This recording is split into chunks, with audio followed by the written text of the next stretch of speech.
Josh Allen looking deep, going deep.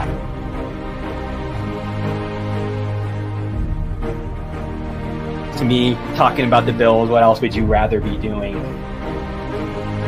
We're hoping to add a new dimension to the Cover One network. Slings it deep downfield, and it's caught inside the 20. Right now, I just want to talk about this championship level. I've never had a championship caliber team to talk about. I want to focus more on the storylines each week. What are the big stories going on with the Bills? What are thoughts, commentary? How do these things impact Buffalo? Deep drop. Deep throw. And it is hauled in for the touchdown. Allen deep to the end zone and caught for a touchdown. Play action. Allen. Deep downfield. Wide open.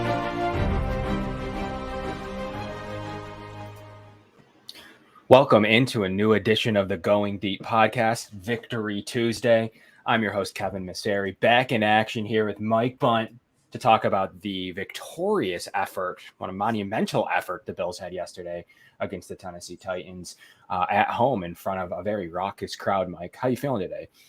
I'm feeling great. Life is always better after a Buffalo Bills victory. And when they kill a team like the Tennessee Titans, how can you not be in a great mood? So feeling very awesome right now, Kev.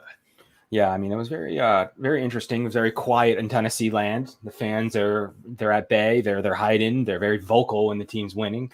One of the more challenging fan bases to work with. I will say that, but we really loved our guest last week. Mike was able to talk to Locked On Titans with great guests to get that show going. I'm looking forward to our future slate of guests coming on from some more crossover editions as the crowd and the chat room was roaring for that one. So looking forward to having on some of my other future guests, but wanted to kind of break down this Titans game really quickly, Mike.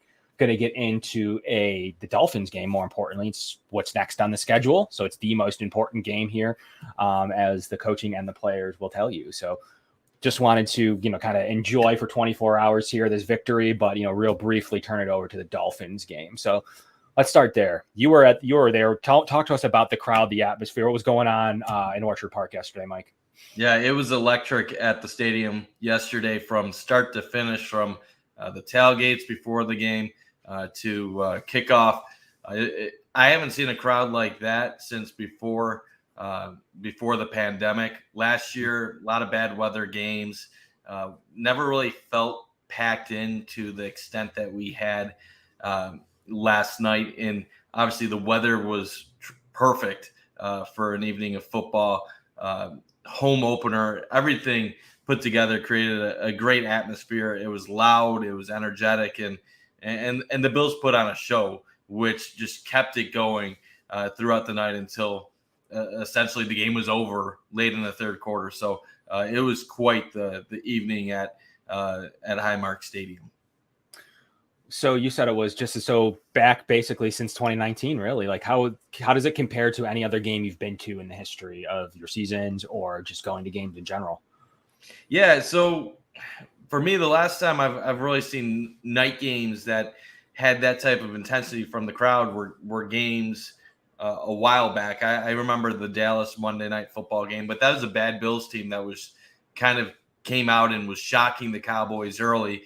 And then you always have games here and there throughout the years where the crowd's into it. But I'd say since 2019, and that's when I came back to Buffalo and was a season ticket holder, again, I really haven't seen a crowd like that where the energy was there the whole way. And it helps that the team backs it up and it puts forward these dominating performances as well. I think a lot of times in the past you might have that energy pregame, but then it dissipates after a disappointing first half or a thud here or there. But last night, it just from start to finish, just consistent. A little bit, obviously, there was a little bit of disappointment after Tennessee scored a touchdown on their first drive, and then the Bills had the stop on the 4th and 1. But other than that, just an amazing atmosphere, and the Bills definitely put on a show. They sure did, Mike. And the Bills had actually 4 players above a 90 grade based on PFF. We have Matt Milano, scoring 94.5, one of the best players of the week in general based on PFF. Von Miller, 91.5, affecting the game. 91 for Stephon Diggs, and Gregory Rousseau, 90.5. So the Bills definitely had a lot of big game performances yesterday across the field on both sides of the ball, and just quite frankly dominated. Like, we were saying 1/3 of the game, the Titans did have a game plan to kind of keep them in it, kind of frustrate the Bills on one of those drives there. Got a little bit cute on 3rd and 4th downs. Then you had right after that, you had the false start / offsides field goal play. So Tennessee was sticking in there 10-7, probably best case scenario for them through the first third of the game. Really was. They played pretty solid all the way around, and then the wheels fell off, Mike. The Bills just kind of did what they were supposed to do, and the team just gets better as the game goes on. That's what's really interesting to me under Josh Allen specifically, and Leslie Frazier's defense as well. The team just gets better as the days go on, as the night goes on. They just put it all together. They call a little bit more of their plays that they want to go to. They don't keep it as vanilla like they do early on. And they just start to go to some plays that they may have been saving, and they kind of started to pull those out late into the second quarter, into the third quarter, and the Bills just showed that they're dominant. Like, you can't. The Titans had some rookie cornerbacks out there. They had, a couple guys we were looking at last year in the draft.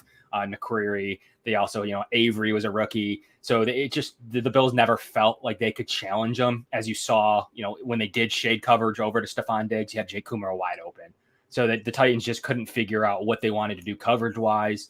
The defense just nearly isn't as good as it was with some of those names that they had last year, including Daquan Jones. Like, it just wasn't as solid. It just was hit and miss. It didn't look great to me. They were okay against the run for the most part, but just didn't have any answers for the Bills passing attack. Josh Allen's making plays all across the field. As we heard from Locked On Titans, they like to mush rush. They like to kind of make sure Josh Allen stays in the pocket. I didn't think they did a very good job of that. I thought that Josh Allen was pretty much able to take in whatever he wanted. Offensively, the Titans are a mess. If Henry's going to look like that, I know the Bills had a really good game plan, but they're a mess. Their offensive line's a mess. They lost Tyler Lewan. And then on top of it, they're mixing and matching some guards. Obviously lost Saffold. We heard them talk about Quisenberry and how he wasn't very good, but he would have probably been an upgrade for them yesterday. So they just didn't have the offensive line. To me, that'll be serious. It's not a playoff team right now, in my opinion. No team underneath the new format, Mike, has made the playoffs starting 0-2.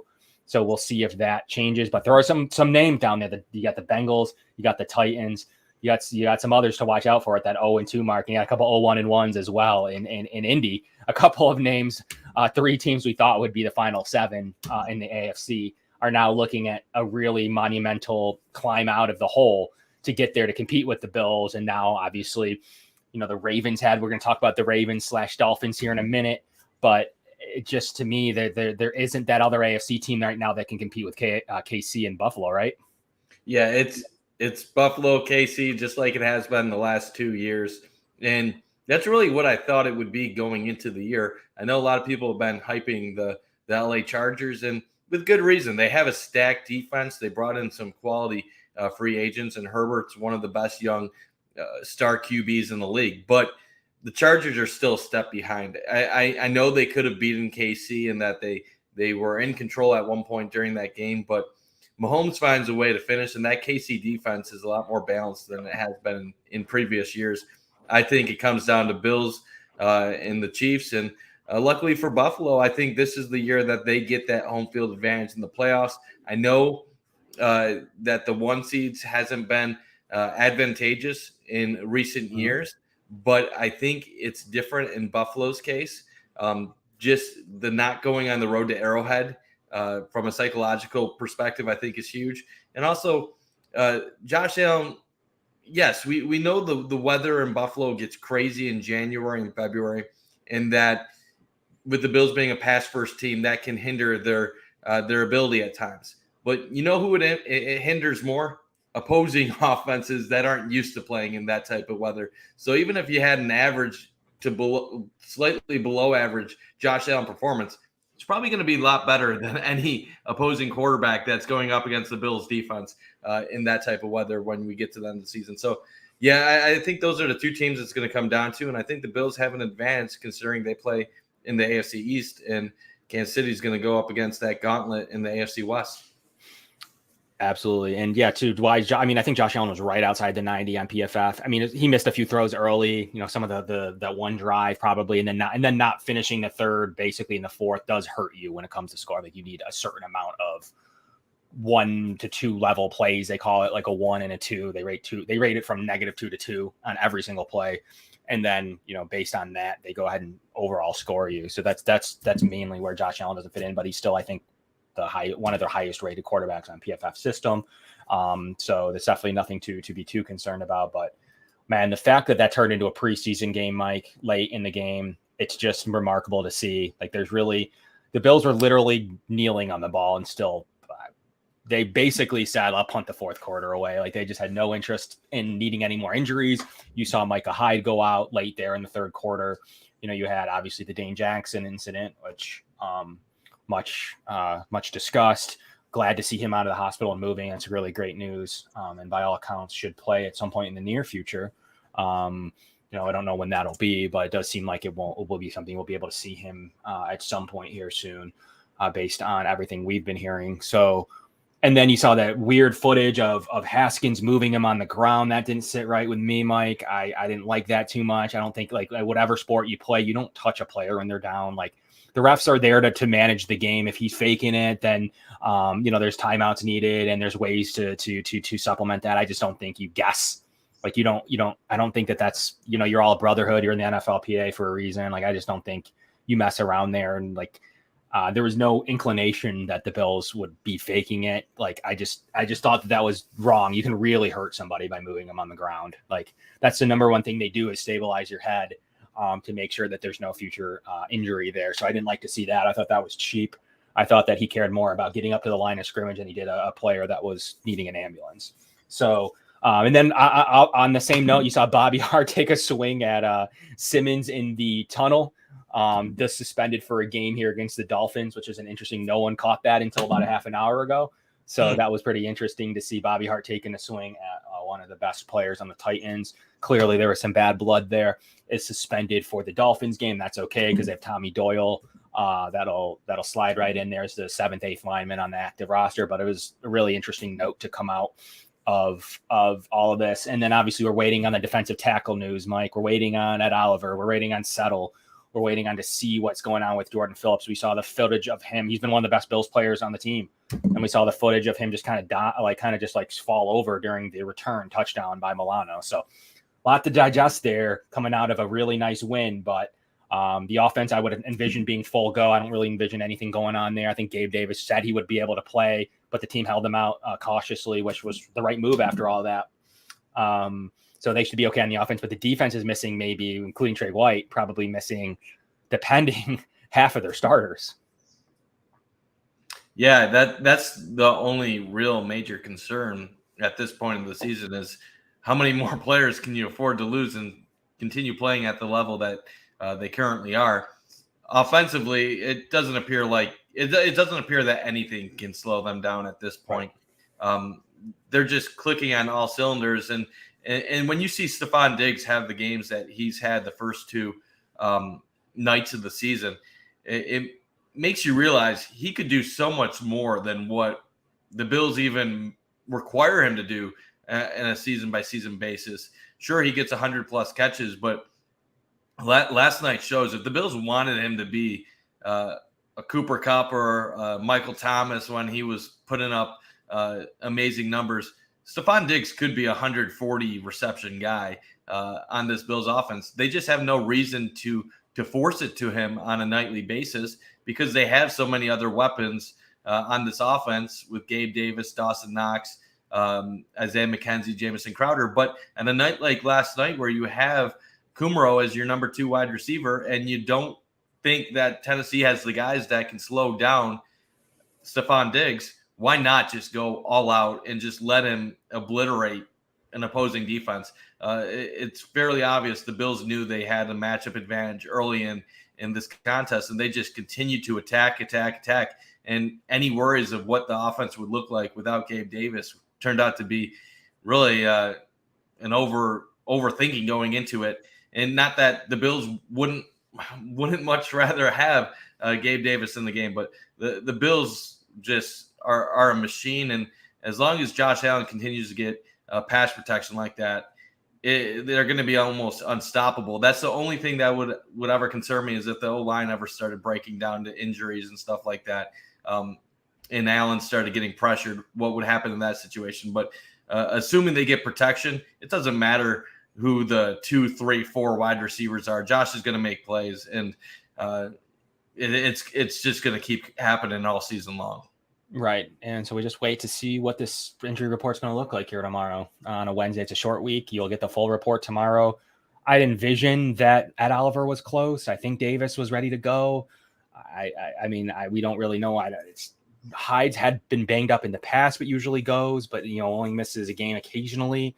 So we're going to have to see what all this amounts to. Dane Jackson certainly didn't look good to go. That's the scary one. The Dane Jackson is Micah Hyde. Yeah. I don't want the problem with injuries too is you don't want to assume things. So obviously it looks horrific on the field when an ambulance gets sent out and you go to the hospital and you have a neck injury like that, but you don't want to assume that he's going to miss a significant amount of time. Yes, at the period of the injury, it didn't look good. But after you hear the reports of him being able to walk out on his own power from the hospital, Ian Rappaport saying that it looks like he's avoided a significant injury. What does that mean for the near future? Is he out this week and able to come back in a week? Is there an outside crazy possibility that he could play this week? I think most people are going to assume that's not the case, but I'm really interested to see what's going on with Dane Jackson. And then obviously the other injuries late, were those just a result of the scoreboard being lopsided, taking precaution? Obviously Jordan Phillips went down, hamstring on the Milano interception. Milano got the stinger, and then Micah Hyde with an injury. I'm going to be most concerned about the secondary when you go into a game against the Miami Dolphins, who by all accounts haven't been able to run the ball effectively in their first 2 games of the season. But when you're going up against Tyreek Hill and Jalen Waddle, there is some concern with Christian Benford and Kyer Elam being your 1-2 in a game like that, because I know everyone's been saying, well, Baltimore was horrible in that second half. Breakdown here, breakdown there. Tua didn't even need to throw a nice ball to get these touchdowns. And yeah, that might have been a big part of their comeback. And yes, maybe a lot of quarterbacks would have taken advantage of the Ravens defense in that scenario. But when you have 2 rookie corners starting against 2 of the best wide receivers in football, you're going to have breakdowns as well. So yes, the young guys have been terrific through 2 games. Let's not assume that when they're going up against Tyreek Hill and Jalen Waddle that they're going to look as great as they have the first 2 weeks of the season.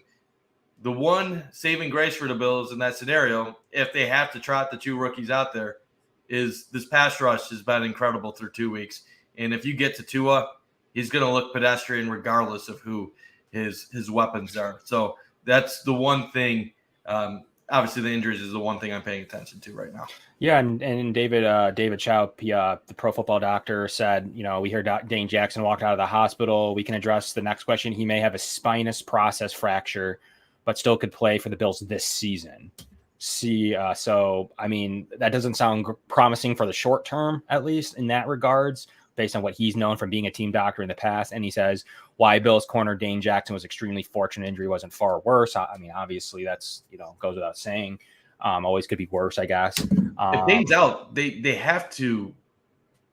I mean, you could have Cam Lewis step in for the short term, but your depth is very lacking if in that situation where you potentially have to have Christian Benford as your number 1 corner, Kyer Elam 2, and then you go to Cam Lewis. Luckily, Waddle plays in the slot, so he'll go against Aaron Johnson. So that alleviates it, and the Dolphins don't have a third receiver.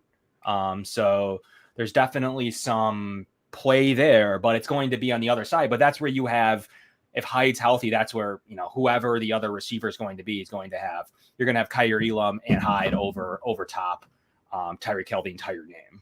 And I do want to address this comment from Jason. I do have faith.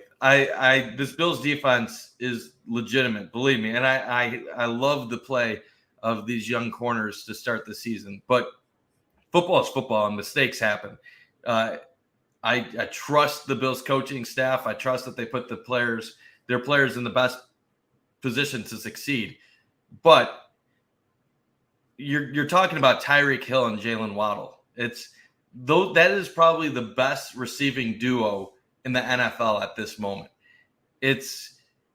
Waddle is a 100+ reception player as a rookie, top 10 overall pick from Alabama, played with Tua at Bama, and then you just go out and acquire Tyreek Hill, who is just a demon.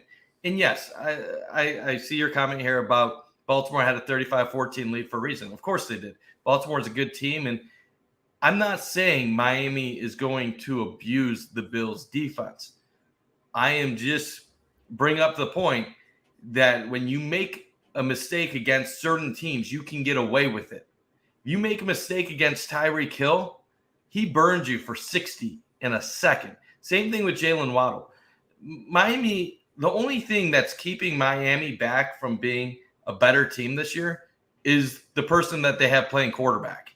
If Miami had Deshaun Watson, had they gone out and traded for him, and Deshaun Watson was Miami's starting quarterback, you'd be talking about a 12-win team right now with the Dolphins, even with that defense being up and down. That's how good their skill players are.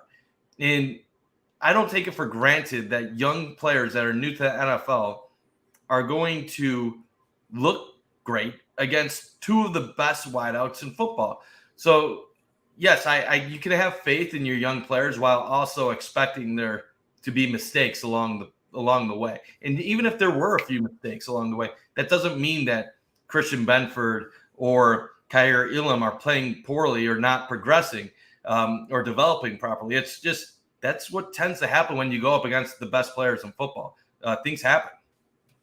And in a lot of statistical categories, the Bills are the best defense in football. I do anticipate majority of their players playing next week.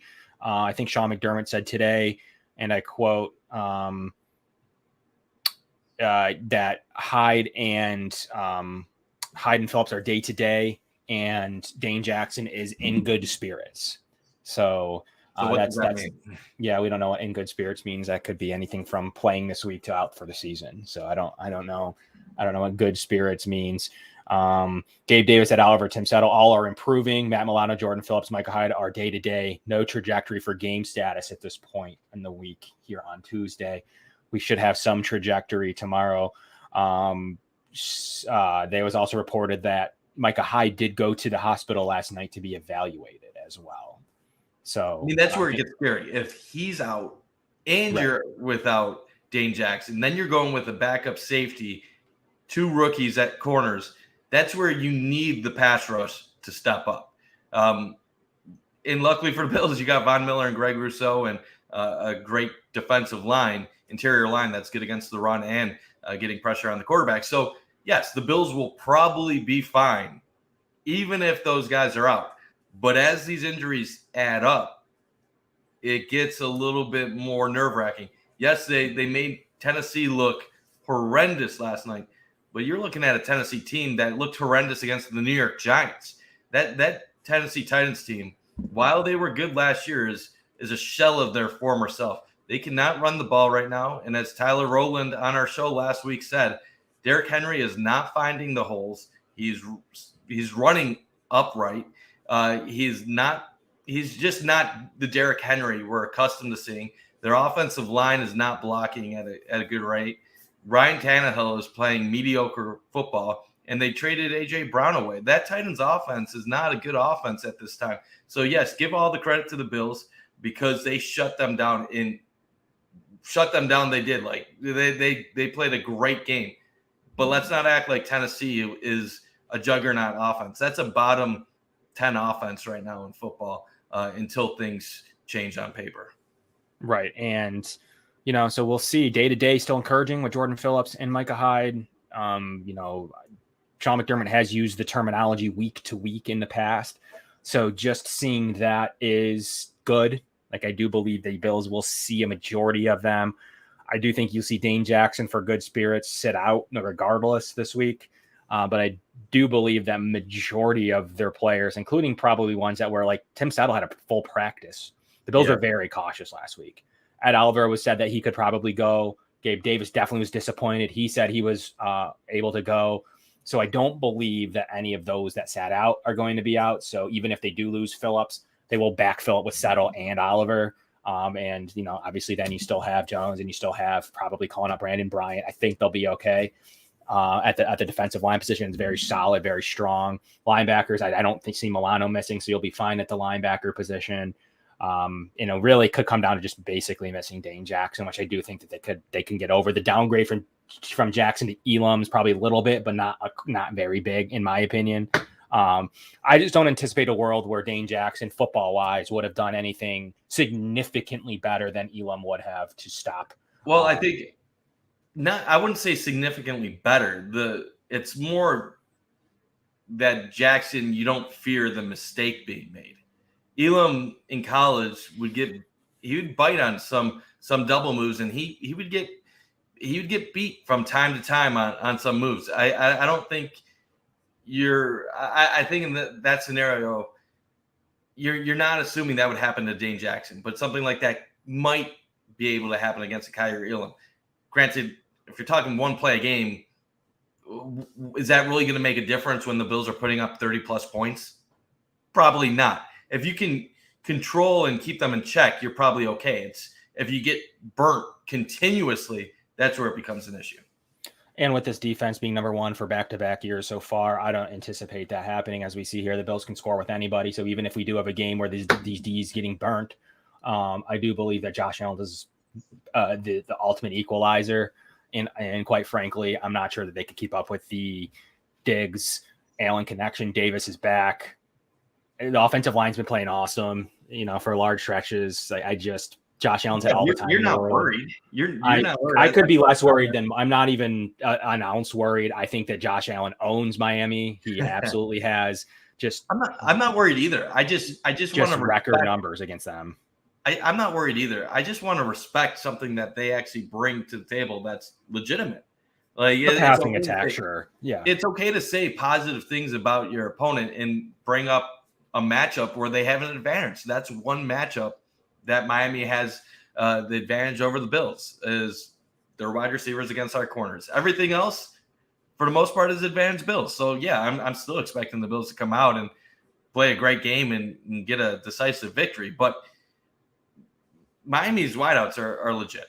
So I'm going to always talk them up. Tyreek Hill single-handedly is giving the Bills fits in recent years. So I'm not going to pretend like that's not going to be the case going forward still, even though they have Tua as their quarterback. That's the great difference for me is the quarterback room. I know that he did what he did last week. He's been knocked out of both games that he played against the Bills in recent memory. I just think with this pass rush, the Dolphins don't run the ball particularly well. They couldn't get the run game going. Their defense is definitely worse than last year, in my opinion. The pass offense is significantly better. They do a few things different.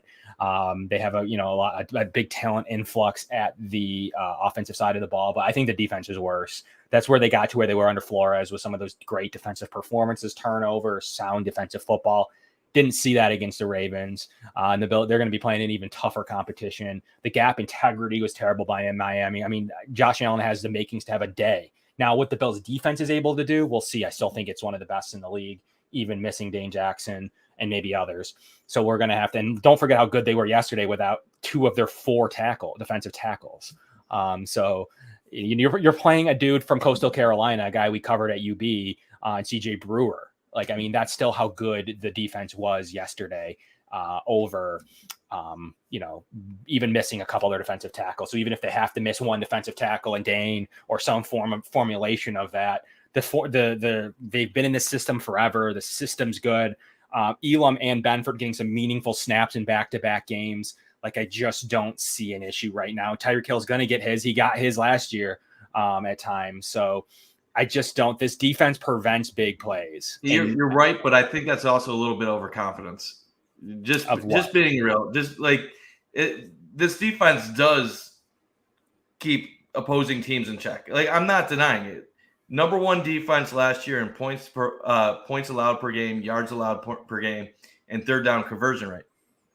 But we also saw what Kansas City was capable of doing them in the playoffs. We've seen what the Colts did to them last year in the regular season. Good offense still beats good defense. The Bills' defense is as good as it gets in the NFL. They're gonna keep Miami in check. But if you have the number one defense and you're playing a top 5 offense, you'd still say it's a good day if your defense held a top 5 offense under 24 points. Like if a number one defense played this Bills offense, if the Bills offense was going up against the Bills defense, how many points would you expect the Bills offense to score? I'd still say 30, because good offense beats good defense. And I do think the Miami Dolphins have a good offense. So yes, the Bills are most likely going to keep them from scoring 35 points, 38 points. But I don't think it's crazy to think Miami could score 24 points against the Bills defense, 21 points. I don't think that would be good enough to win in any scenario. But this isn't. Yes, like watch the Bills go out and win like 41-10. But it's not that Miami can't score against the Bills defense. Miami can score against this team. It's the Bills offense has had Bills defense has had 2 good games. But Miami is capable of scoring against the Bills defense. Sure. I mean, the Jaguars are capable of scoring against the Bills defense, but like when it comes down to it, Leslie Frazier uses his players as well as anybody that I've ever seen. Their skill sets are unmatched. They noticed something in Benford due to the coverages he ran in Villanova about his level of attention to detail that was exceedingly higher than the level of football that he played at, and got a value in him. Of day one starter in the 6th round is amazing. That just goes to show you what you're able on a Super Bowl level team. Just goes to show you what they're able to do, looking for certain skill types in certain positions. And Benford has played outside of like a bad play or two. Benford's been as good as, the guy can tag. He's a premier tackler. That's definitely something they upgraded over Levi Wallace. No ifs, ands, or buts. He is a premier tackler. He got down Derrick Henry on his own on a sweep. That was amazing. One of the best corner tackles I've seen on one of the best running backs in the league, regardless of where he is at today in Henry. He's still a beast. And then if you kind of look at it from a perspective, and a holistic standpoint, Josh Allen, I don't care. Josh Allen dominates the Dolphins. He dominates them. This defense is worse. Xavier Howard isn't himself. Josh Allen's 21 touchdowns, 7-1, and lost on a Charles Clay drop his rookie year to be 8-0. He's just been that good. 2,000 yards against the Dolphins alone. He rushes 430 yards. I just don't see this being an issue. I just can't see it. I can't either, Kev. But the line is, I know it's crazy talking about lines. Bills are going to be favored in every game this season, most likely. But the line is much closer than the Tennessee game. Granted, it's a road game versus a home game. But 5.5 for this It's Bills further game. than the Rams game, though. But the Rams were the defending Super Bowl champs. Miami Dolphins are a team that started last year 1-7. So the Miami, here's how I'll put it. Because a lot of people here are going to think I'm pumping up the Dolphins, giving them way too much respect due to their last game against the Ravens. And what a lot of people don't realize is I've respected the Dolphins since they got Tyreek Hill. So I don't think there's any universe where the Dolphins can shut down Josh Allen and keep up with the Bills. I think the Bills are going to win this game by 10 plus points. So don't think I'm hating on the Bills and saying that the Dolphins are suddenly Super Bowl contenders that are going to win the AFC East. I'm not saying that. But when they acquired Tyreek Hill, my initial reaction was this Dolphins offense is going to be a top 10 offense. And it doesn't matter who the quarterback is. You could get the ghost of J.P. Lossman or Trent Edwards. Any quarterback with those two weapons is going to put up numbers, and it might not be against the Buffalo Bills, but they're going to put up numbers against enough other opponents this year to where, Tua might suck, and he'll still throw for close to 3,800 yards and 25 to 30 touchdowns this year. He already has, 7-8 touchdowns on the season? if he gets one touchdown a game the rest of the year, that's 23, 24 touchdowns. Tua's going to throw for 30 touchdowns this year. He's going to get well over 3,500 yards. So at the end of the year, we can make fun of his arm. We can say he's not mobile in the pocket. We can call out every funny play like we did with Josh Allen, like all the naysayers did with Josh Allen for years. But Tua's going to put up numbers. And even if it's not due to his own ability and it's his playmakers doing things for him, eventually you're going to have to give him a little bit of credit. I said before the year I thought the Dolphins were going to contend for a playoff spot. And right now, they just opened their season with, we know that New England isn't good, but they own New England in that game. They controlled that game. And New England's defense just had another good game against Pittsburgh. New England, they might not be good, but they'll still find a way to win 6, 7, 8 games. Miami owned New England. And then Miami stayed in that game and found a way to beat Baltimore, a Ravens team I had winning the AFC North in the preseason. So even if we want to say one good quarter, it counts. That's all that matters. And what Bills fans are starting to do with the Miami Dolphins is what we used to get mad at for everybody doing to Josh Allen for so many years. We got to stop. Just acknowledge that Tua is a middle-of-the-pack quarterback with amazing talent around him. And that's going to result in a team that's probably going to go 10-7 this year and squeak in the playoffs. I'm not saying they're a threat. I'm just saying you don't diss a team that's going to have a winning record. Miami Dolphins have won 19 games the last 2 years. They have a above 500 record. We're not talking about the team that used to win 4 or 5 games a season. Well, like Y says here, it would have been 11.5 in Buffalo. So it would have been more than the Titans line was going into the game. So that shows you what Vegas thinks. To me, it's a matter of, am I disrespecting? No. The Bills have lost to the Steelers last year. They lost to the Jaguars. They've lost to me. They've lost. The Indy game was terrible. Like the Patriots, they will gladly lose last year. This year, I just think they're buzzing on all cylinders. I'm going to read you a couple of statistics that do not bode well for the Miami defense. That regardless of what they're able to do offensively, you got Nick Needham, one of the worst corners in the league, 102nd out of 103rd. Will be covering Stephon Diggs. It's not looking good. Xavier Howard's been bad this year, 91 out of 103. Will also generally play boundaries. I don't know if they'll switch them up, and he'll be on Davis and Diggs, but those are who you're looking at as your boundaries. They have a UDFA in the slot by the name of Kadir Kahu is their slot corner, UDFA from Texas A&M. Their safety play's been average. Their linebacking play, Jerome Baker, Landon Roberts are bottom of the league. Their defensive interior and Emmanuel Ogba and Christian Wilkins hasn't played up to par yet. The defense is worse. It's bad. It was the reason that they were winning under Flores is they well coached and they played really well defensively. It's kind of the opposite now, where they're not playing well defensively and they went out, made a couple splash moves and, like you said, they have an average quarterback play, and I'm fine calling Tua average. He's 9th on PFF right now.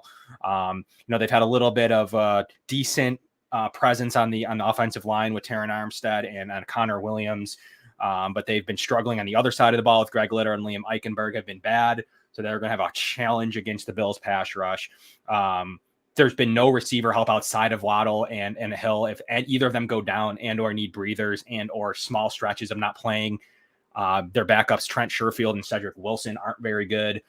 So they just, to me, they can't run the ball underneath a running coach like they did in San Fran. So right now, I'm not scared of them. I think that they don't like to play Gesicki at all, which is weird. They play a lot of different tight ends in there at times. I think Gesicki should be their full-time tight end, but they like to play Hunter Long. That's nice calling him a tight end, considering he does nothing but catch passes. Yeah, I mean, and you'll see it. Like, they don't play. He loses playing time because of that reason. Like, they like to go with their other guys all the time. Like, you see, according to their snap counts, like, you have Durham Smythe having more snaps than him. So that's just. I mean, for him, it would probably be better just to be labeled a wide receiver, make some more money, and do it that way. But you're right. 6'2", 250. Yeah, I mean, Miami will have no answers for the Bills' offense. The Bills are gonna they're going to go off on Sunday. I have no doubt about it. And if people thought I was just positive about the Miami offense, wait till you hear what I think about the Bills offense. I just don't think there's any answers for Miami against this Bills offense with Josh Allen. He's clicking and processing at such a high rate right now that I think the least amount of points the Bills can get in a game against Miami is in the mid-30s. Diggs is cooking. If you get Gabe Davis back and then factor in how the offensive line is playing, I don't think Miami has any chance of praying to stop the Bills. So I saw one of the comments saying an offensive battle. I think that's what we're in for. But the Bills will obviously get much more stops than what the Dolphins will on Sunday just because the overall quality of their defense. Yeah, running coach that hasn't been able to find really a lot of success has gone back and forth with Mostert. 16 carries for 67 yards is all he's been able to get out of Raheem Mostert at this point. He's kind of gone back and forth with him and Chase Edmonds. They really haven't found a great flow. Edmonds had one big run there at the end of the game last week, but outside of that has not been very good at all. 58 yards total, 28 on one carry alone. So just they don't get the running game going for a coach that was hired to be a really good running coach. And it really is, Mike. It's hard to minimize, but it's been one quarter that they were good. By all accounts, you read we'll have Mark Schofield on here and up from Pat's pulpit from the Patriots side, and they say that they dominated that game. So it's really definitely kind of the eye of the beholder there. And by all accounts, that there's been many places where Mac Jones lost him that game against Miami early on. So there's definitely some conflicting on how well that they've played to this date. They had a really good quarter. I'm going to give them that. I'm going to give them the fourth quarter was one of the better quarters I've ever seen. I watched the majority of that, and they played really solid offensive football and had everything go their way. Props to them. That's football. But right now, to me, they have two players, Tyreek Hill and Jalen Waddle, and the Bills' goal and mission is to stop those two, and that's it. That is their goal. They have two players, both receivers. They're not a defensive end and a defensive tackle. They're just two receivers, and the Bills need to do whatever they can in a scheme-friendly defense to stop their two big weapons, and those are their two weapons because they don't have anything else, as I just went through their entire roster, and those two have been good enough to get them to 2-0 for sure. But outside of that, I just don't see, and I love the Waddle and Taron Johnson matchups, and some wins are going to go to Taron Johnson in that one going forward. So there's a lot to digest there, but I just think ultimately Guest 2 is a little bit better than maybe some people give him credit for. But still a middle of the road quarterback. And you know who does really good against middle of the road quarterbacks? Sean McDermott. He's never struggled in games against middle of the road quarterbacks. The only time he struggles, and as most coaches do, is against top 6 quarterbacks in the league. Most do, but specifically this scheme does struggle in situations against the Pat Mahomes, Tom Brady's, etc. In the league. But Tua Tagovailoa is not there yet in the top echelon of, and we'll see what he's able to mix up coverage-wise against a team he's always struggled against. Yeah, we'll see that all on Sunday. And I actually saw a good thing with Ryan Fitzpatrick breaking down Tua. I forget the outlet, but they were asking Fitz what traits Tua has that stand out above average compared to your typical NFL starting quarterback. And Fitz said Tua doesn't have the arm. He doesn't have the mobility or the ability to make plays outside of the pocket. The two things that Fitz gives him credit for is he said that Tua is extremely accurate and that he needs to process the game and see things before they're happening.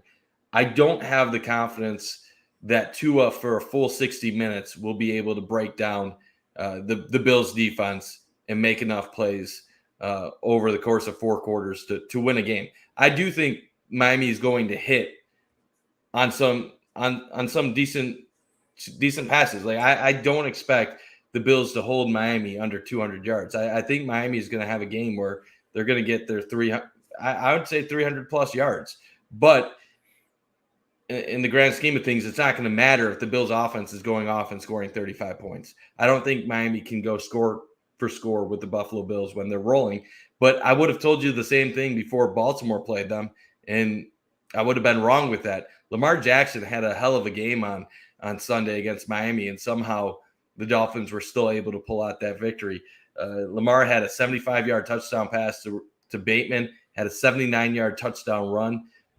Obviously, comeback mode, you can let your foot off the pedal, but it's going to be interesting because I expect the Bills to jump out to a nice lead against the Dolphins. And will we see Tua put up more garbage time numbers and lead a slight comeback, or if the Bills are up 20, are they going to continue pounding and continue adding to that score? So a lot of interesting things to see this weekend. A lot of unknowns. And as we have the air raid hour here today at 8 o'clock to 9 o'clock on, and then 9 o'clock is the film room. So we have a lot of stuff going on in the Cover One Podcast Network.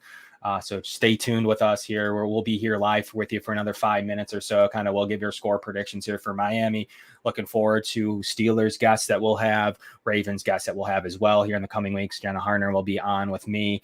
I'll get on Locked On Ravens, who's great as well. So we'll definitely have some good guests in back-to-back weeks here. But here coming to my first week back, did want to kind of be me and Mike here breaking down the Titans, as well as just due to the scheduling, as well as the Dolphins game. And I have to say, Good Morning Football taking my stats, Mike. Good Morning Football's taking my stats. Nothing like tweeting out a stat that goes viral and then Good Morning Football talking about it on the morning show like they came up with it. So that was certainly very fun to see. I got a couple texts this morning like, yo, I was watching Good Morning Football and they took your stat. So that was fun to see. And the stat was the Bills are 2-0. They beat the AFC number 1 seed and the Super Bowl champions back-to-back 72-17. It's quite the statistic in my opinion. So maybe that's why it made it all the way up to the Good Morning Football crew. But while I got everybody, and I'm sure we'll see everybody soon, but make sure you subscribe to One Pass. You get everything you want from it. You get a cool shirt, breakdown, a community Slack channel, meet with Eric Turner inside the film room to kind of go through some of these plays that we talk about here at nauseum back-to-back weeks here. So make sure you give out there and you get One Pass a shot. Mike, it's game prediction time. We're 5 minutes here left in the show. I want you to kind of tell me what you've given us your thoughts. You certainly have. So I want you to give us on the road predictions in Miami, Florida. Should be in the 80s. Let me hear what you got for this game and sum it up for us. Well, based on the comments, I think most of the people watching our show think I'm going to pick the Dolphins to pull something off or score 50 against the Bills, but that's not what I see happening on Sunday. Didn't you pick them in our pre-show, in our schedule show? I swear you did. Maybe you picked, No, you picked Cleveland. I did not pick the Dolphins in any of those. You picked Cleveland. That was before I knew Deshaun was out. all right. Pick a couple random games in there. I still said 13-4 at Okay. the time, which now actually seems kind of pessimistic in hindsight. But I think the Bills are going to win this one comfortably when it's all said and done. I have Buffalo winning 35-24. I don't think there's any answers to this Bills offense with Josh Allen right now. He, for the longest time, he was the great athlete that wasn't processing or would get antsy. And now you have a poised franchise QB who's patient in the pocket, but has the ability to improvise when needed. He's processing everything pre-snap so he can adjust to whatever he needs to adjust. He already has opposing defenses beat before he snaps the ball. And then you add in the weapons, Stephon Diggs, expect Gabe Davis back. You're going to destroy teams. And then if you don't want to go to them, you can always go Isaiah McKenzie, Jamison Crowder, and then feature Dawson Knox in the running back. So I really don't think there's any answer to stopping this Bills offense right now. Something clicked at the end of last year. And since that point, the Bills have been one of the most dominant offenses in football. And if you go back to the beginning of last year, their domination in victories is unprecedented in the history of the NFL. I think there was only one other team that has won as many games by double digits over a course of a 1.5 year period. So I have the Bills pulling out an 11-point win because I do respect Miami enough that I think they will find the end zone a few times. And if the Bills do jump out to a double-digit lead, you're going to see Miami passing the ball a lot, and that might lead to some garbage time scores. So 35-24, but I think in the end of the day, the Bills are going to win this comfortably, and I think their pass rush is going to cause a lot of issues for Tua. Yeah, I got a little bit higher scoring for the Bills. I got 38-21. It's a number that I jotted down here after the game yesterday. That's what I'm feeling. I think they cover it, no problem. I think that just like the Titans game, there'll be a third of football stretch that the Dolphins will look competent and like they're on par with the Bills, but then the other 2/3 will not look as well. I just think that they're going to look like they did against the Patriots. That's kind of the Dolphins I'm expecting.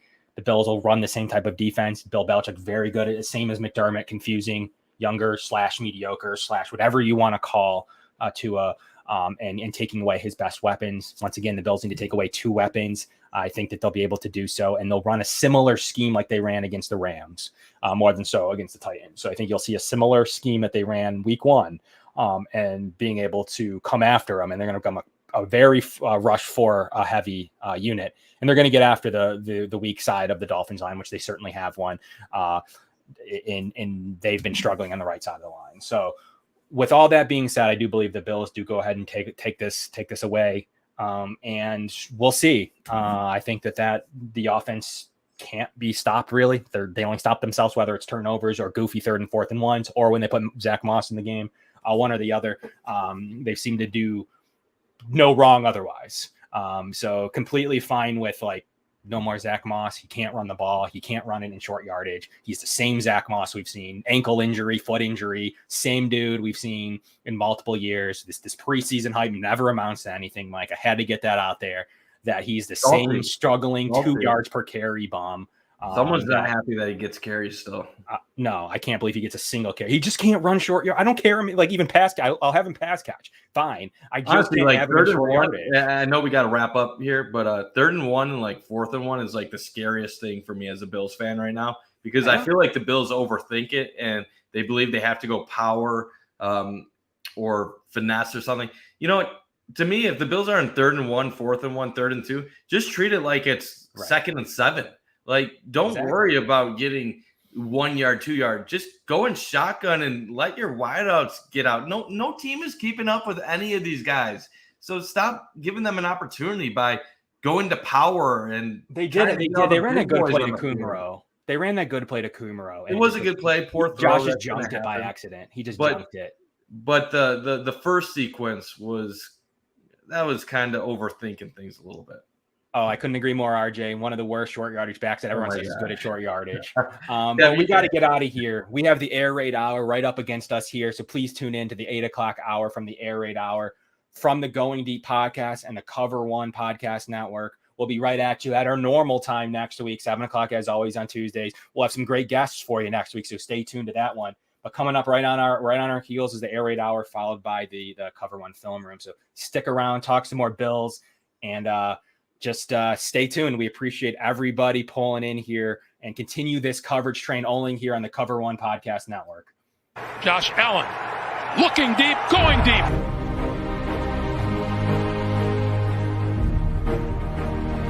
To me, talking about the Bills, what else would you rather be doing?